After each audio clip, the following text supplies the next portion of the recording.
Good morning, everybody, and welcome to the Recovery Classroom. My name is Drew. I'm an alcoholic through and through, and today, by the grace of God, I'm a recovering alcoholic, and I couldn't be any more grateful. If you're local to our area here in Huntington, West Virginia, tonight we're going to go crash the Attitude Adjustment meeting. Love that meeting. Just great like-minded people. Encourage you to come on down to Bates Presbyterian Church on East P Ridge in Huntington, Barbersville, actually, at 7 o'clock. So, and then, of course, this Friday night at P Ridge United Methodist Church, just a mile down the street, we're going to have our CrossTalk meeting at 7 o'clock. It's open to anybody and everybody. So I encourage you to come on down. If you've never been to a CrossTalk meeting, you won't regret it. I promise. We have a really good time.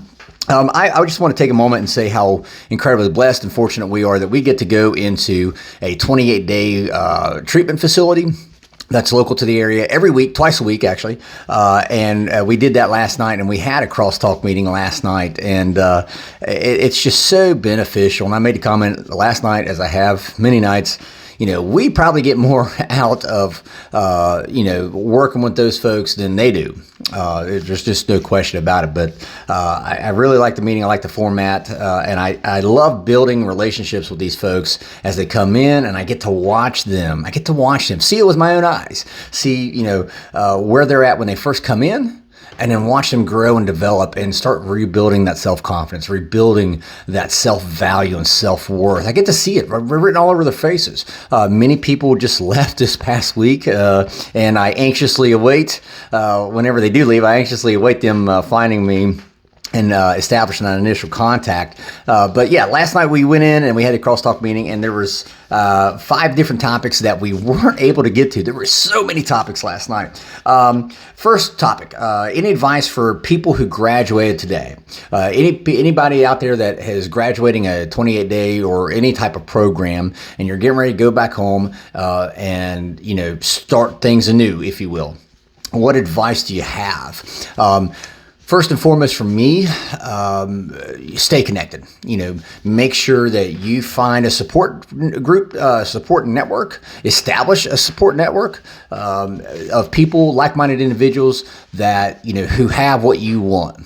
So even if, you're moving back home and it could be hours and hours and hours away, find a group of people where you're at. You have to do the work, right? Find a group of people who have solved their alcoholic or drug problem, just as you're trying to do, right? And attach yourself to them. Wherever they go, whatever meetings they go to, you go. Matter of fact, if they don't go to meetings, you set up a regular scheduled meeting yourself, maybe at the Cracker Barrel or the Waffle House. The IHOP, whatever, Bob Evans, it doesn't matter. They say, hey, let's meet every week for an hour and we'll sit and talk. That's critical. You can reach out to folks online. There are online meetings. And again, when I say the word meetings, I don't necessarily mean the traditional formal meeting. You can kind of make up your own meeting. The other thing I would encourage you to do is flip that switch in your mind right here, right now. If you're just getting back home or if you're heading back home, flip that switch in your mind. Your only goal in life, day in, day out, from the second you wake up to the second you go to sleep at night, your only goal is to make sure your head hits that pillow sober and clean, period. Regardless of whatever else happens, regardless of whatever else takes place, it doesn't matter. It doesn't matter if the world comes to an end, if an asteroid hits, your house, or whatever. The only thing that fucking matters is your head hits that pillow tonight, drawing a sober breath, drawing a clean breath. And you wake up the next day and you start it all over.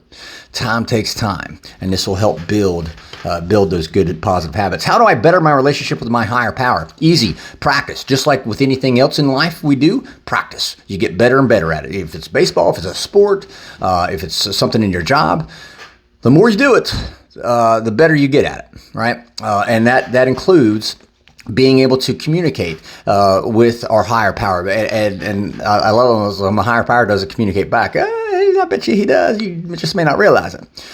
Just get yourself into the habit of talking to your higher power. Whenever nobody's around, think to yourself, talk to them in your mind, talk to your higher power in your mind. A lot of people that resist are like, well, that's stupid. Yeah, it may look stupid, it may sound stupid, but who gives a shit? You're the one that's benefiting from it, right? You're the one who's benefiting from it. When you start, establishing that relationship, start talking and think about it from this perspective. How do you establish relationships anyway with human beings, with human powers, right? How do you establish those relationships? You talk. You spend time with them. You spend time with people. You get to know them. You talk to them. That's what we do when we go to that 28-day facility, right? We're building relationships. Your higher power is no different. You have to talk. You have to communicate. So that would be my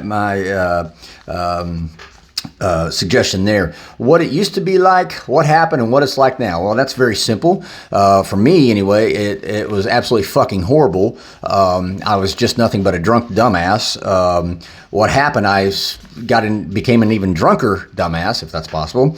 And what it's like now I'm just a dumbass. I'm a sober dumbass. So my life was, oh my God, I had a great upbringing, had parents who loved me, parents who meant well for me. I've had a terrific childhood. Nothing traumatic happened to me, and yet I turned out fucked up. How does that happen? I turned out becoming an alcoholic. I turned out, damn near ruining my life, almost losing everything in my life.